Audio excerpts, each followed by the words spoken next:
Okay, welcome to the first impressions for Defcon 2. So starting off with the pros list, I wanted to give you guys a heads up. This is the first game covering the Cuban Missile Crisis, and there's literally next to nothing in terms of games covering this pivotal moment in not only American history, but in world history. So I wanted to give a pro up for that because, I mean, that's a big, conflict to tackle. So the next pro that I'm going to have to put in here is the cross-platform play on this.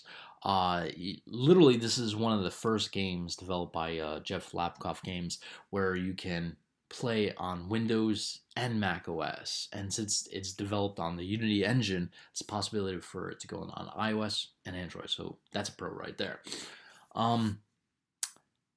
Next pro I would have to say is the audio and sound effects. I couldn't pass this up because there's voiceovers by JFK and there's some really great effects of doing a bombing run and not only that but surface to air missile roar of the missiles. So really cool stuff like that is in this game. I really appreciate that.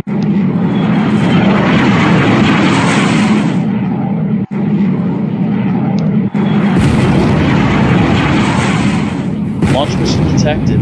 Oh, what the frack? And lesson but not least for the pros, I'm gonna have to say that there's some really addicting and immersive gameplay in this. After about a couple minutes, you're really into this game, and you're trying to figure out where all those ICBMs are, and that's really awesome. I like that. So this game does keep you at the edge of your seat.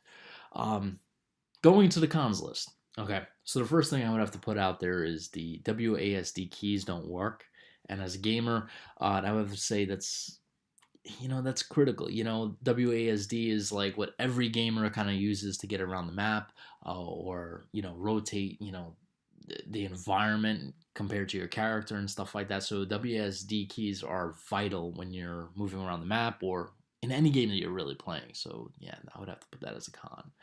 And the last thing is, I would say this is a con slash wish list. I wish there was like a nuclear launch countdown indicator, because I felt like after Guantanamo Bay was taken out, I felt like I had a lot of time to find out where all these ICBM sites are, and if there was like a clock saying you have 20 hours, you have 19 hours, 18 hours, 17, 16 before those missiles get fueled up and fired at continental U.S. I think that would add a layer of tension to the game, which I think would be awesome. But overall, this game is for the price tag, it's $9.95. It's a great game for that price tag. It's available on numerous platforms. I would definitely recommend it, and that's my recommendation, my first impressions for this game. I will catch you guys in the next one. See you then.